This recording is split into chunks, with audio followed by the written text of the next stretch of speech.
కలకాలం కలిసి ఉందాం. ఆ తండ్రులు కలిసి ఉన్నారు, ఈ న్యూనేస్తాలు కలిసి ఉన్నాయి. ఈ న్యూనేస్తాలతో మనం కలిసి ప్రయాణిద్దాం, మనతో వాళ్ళు కలిసి ప్రయాణిస్తారు. పార్టీకి బెంగళూరు టీడీపీ ఫోరం గుండెకాయ లాంటిదని చెప్పారన్న. ఈ గుండెకాయ ఎప్పుడూ కొట్టుకుంటూనే ఉంటుందన్న. ఆ కొట్టుకోవడానికి మీ సహాయ సహకారాలు, మీ ఆలంబనే మాకు అండదండ అన్న.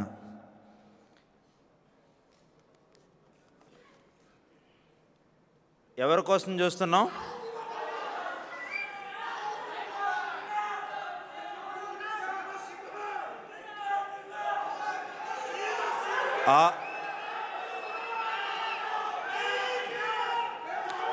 ఆ అస్తమించని సూర్యుడు మన రవణ ముద్దు బిడ్డ,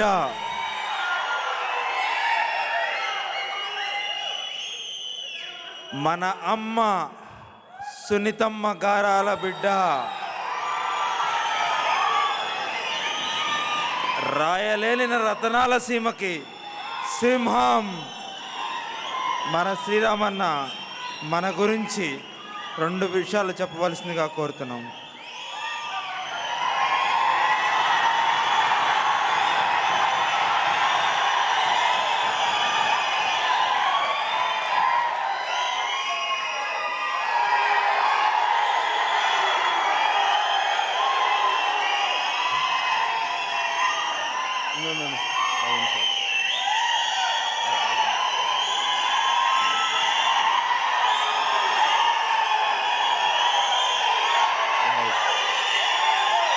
సభాధ్యక్షులకు, సభను అలంకరించిన పెద్దలకు, సోదరులకు, మరి ఇక్కడికి విచ్చేసిన తెలుగుదేశ కుటుంబ సభ్యులకు ప్రతి ఒక్కరికి పేరు పేరున నమస్కారాలు తెలియజేస్తున్నాను. మరి ఒక నిమిషం రా, మరి ఎవరు ఇందాక సిక్కోల్సి మాట్లాడాలని నడిచింది? ఆయన మాట్లాడితే మేము మాట్లాడడానికి ఏమైనా ఉంటుందా? ఇప్పుడే స్టేజ్ మీద ఇంతమంది పెద్ద వక్తలందరూ బ్రహ్మాండంగా మాట్లాడారు. అబ్బా నేను మాట్లాడాలంటే ఏం మాట్లాడాలా అని చెప్పి చాలాసేపు నుంచి టెన్షన్ పడితే కాళ్ళు ఒప్పుకుంటూ కూర్చున్నాను ఆడ.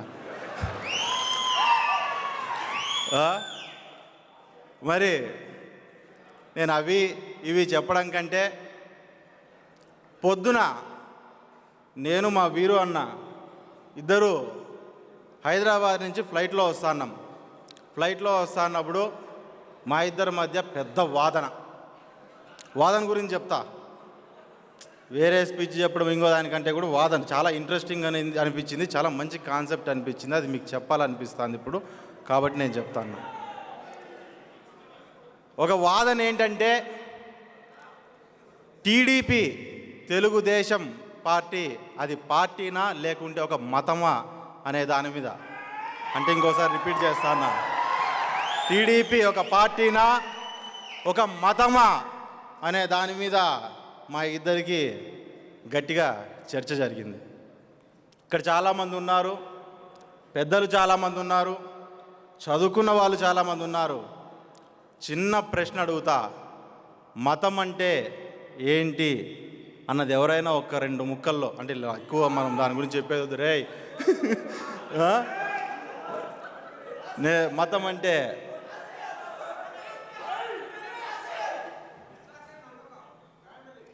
వెరీ గుడ్, సరే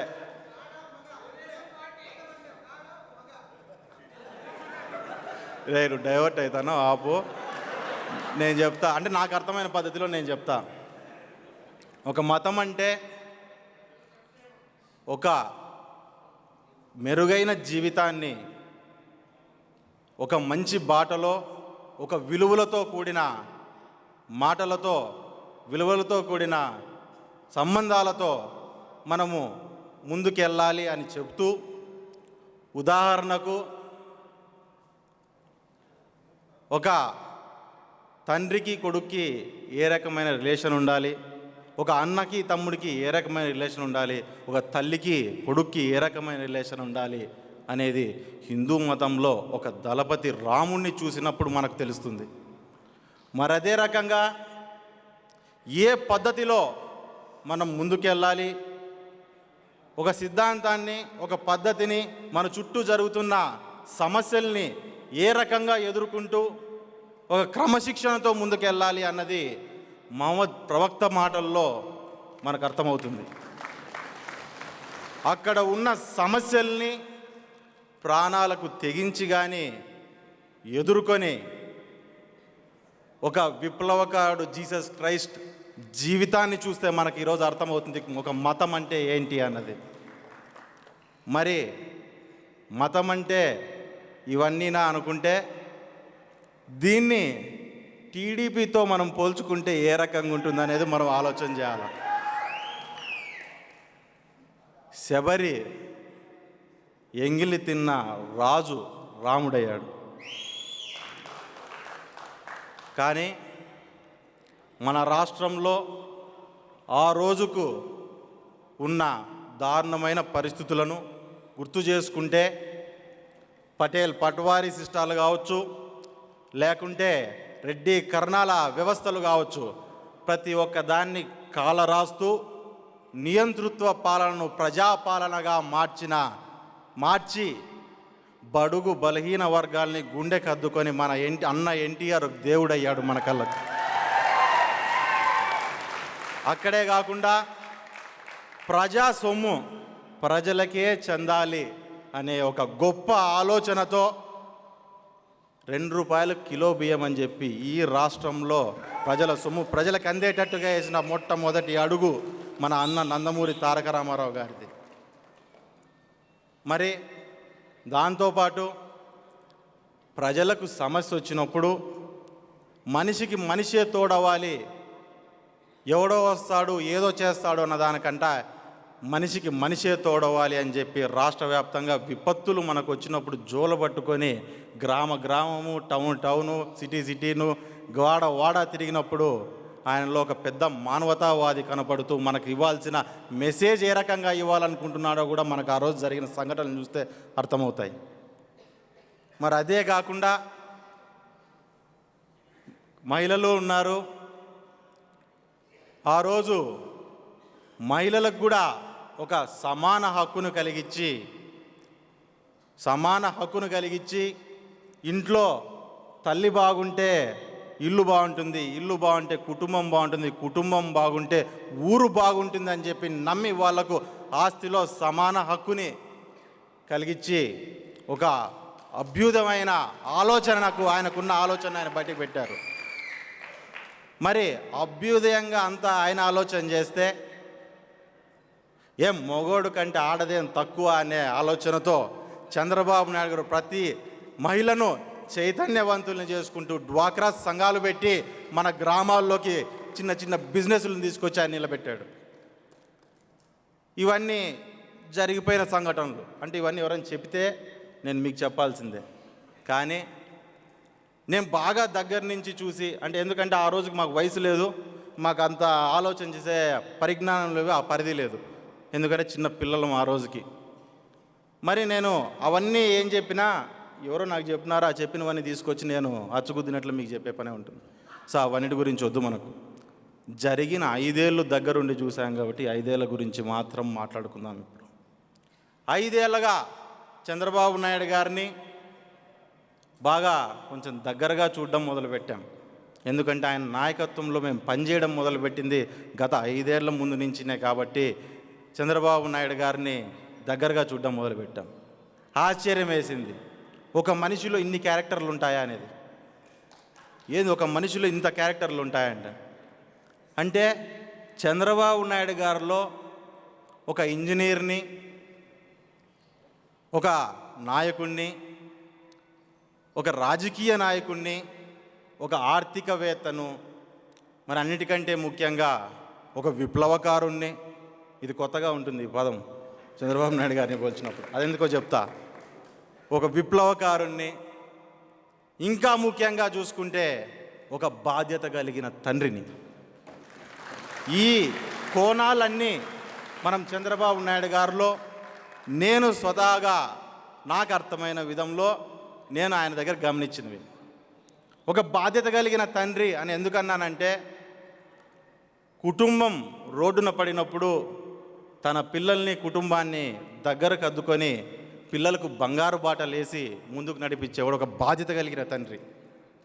అదే రకంగా ఈ రాష్ట్రం రోడ్డున పడినప్పుడు ఈ రాష్ట్రాన్ని దగ్గర చేర్చుకొని ఈ రాష్ట్రంలో ఉన్న యువతరాన్ని బంగారు బాటలు వేసి ముందుకు నడిపించి నా పిల్లలతో సమానమైన వీళ్ళందరూ బ్రహ్మాండమైన జీవితాలను సాగించాలని చెప్పి ఓ గొప్ప ఆలోచన చేసినందుకు ఆయనలో ఒక బాధ్యత కలిగిన తండ్రి కనిపిస్తున్నాడు. మరి దాంతోపాటు ఒక ఇంజనీరు, ఆయనకు చాలా వరకు ప్రాజెక్టులు ఇవి చూసినప్పుడు మనకి ఎట్లుంటుందంటే పొగుడుతూ అంటాం సార్ని ఏమని పొగుడుతామంటే అపర భగీరథుడు మా సార్ అని చెప్పి మనం పొగుడుతాం, స్టేజ్లు ఎక్కి మాట్లాడుతూ అంటాం. కానీ అపర భగీరథుడు అంటే ఆ రోజు భగీరథుడు ఏం చేసినాడు? ఏళ్ళ పైనుంచి గంగని, కైలాసం నుంచి గంగని తీసుకొచ్చి భూమికి తీసుకొచ్చాడు. అంటే నథింగ్ బట్ నదుల అనుసంధానం చేసినాడు ఆయన ఆ రోజుకి.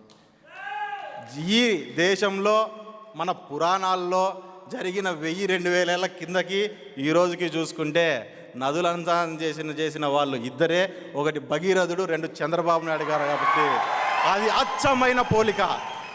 చంద్రబాబు నాయుడు గారిని భగీరథుడితో పోల్చమనేది అది అచ్చమైన పోలిక. కలియుగ భగీరథుడు, మంచి మాట, అచ్చమైన పోలిక. కాబట్టి ఆ పని, ఆ సంకల్పాన్ని, ఆ విజన్ని చూస్తే మనకు ఒక ఇంజనీర్ కనిపిస్తాడు ఆయనలో. చాలామంది ఈ ప్రాజెక్టులను కానీ, మా దగ్గర కియా వస్తుంది బ్రహ్మాండంగా, అనంతపురంలో కియా వస్తుంది. ఇవన్నీ చూసినప్పుడు చాలామంది చాలా రకాల మాటలు మాట్లాడడం అన్నది కూడా మనం వింటూ వస్తున్నాం. ఎట్లా అంటే, ఏంది ఊరికే డబ్బులన్నీ తీసుకొని ఆ కాలువలు కొట్టేకి డబ్బులన్నీ ఖర్చు పెడతాడు, అదేదో కియాలకు భూములు కొనిచ్చేకి డబ్బులు పెడతాడు అని. కానీ ఆయన పెట్టే ప్రతి రూపాయి నుంచి 10 రూపాయలు రిటర్న్ వచ్చేలాగా ప్లాన్ చేసుకుని ఆయన పెడతా అన్నాడు. అంటే కాలువలకి రూపాయలు ఖర్చు పెడితే ఆ నీళ్లను రైతుల కాళ్ళ వరకు తీసుకొని పోయి వాళ్ళు పంటలు పండించుకొని వాళ్ళ జీవన విధానం పెరిగేటట్టుగా, మన జీవన శైలి పెరిగేటట్టుగా, దాంతో వాళ్ళు బాగా బతికేటట్టుగా ఆయన చేసుకొస్తూ ఆడ ఖర్చు పెట్టే రూపాయి రైతుకు 10 రూపాయల రూపంలో బయట కనపడేటట్టుగా పంటల రూపంలో ఆయన చేస్తున్నాడు. మరి కియాని చూసుకుందాం. కియా కూడా సిమిలర్గా ఆలోచన చేస్తే ఏదో భూమి 2 లక్షలు తక్కువకి వాళ్ళకి ఇచ్చేసినాడంటే గవర్నమెంట్ సొమ్మని తీసుకొని పోయి పెట్టి పారేసినాడు అని చెప్తారు. మళ్ళీ అట్లా మాట్లాడినప్పుడు కూడా ఎన్ని వేల ఉద్యోగాలు, ఎన్ని వందల కంపెనీలు ఆ పెనుగొండ చుట్టుపక్కల, పెనుగొండ మేము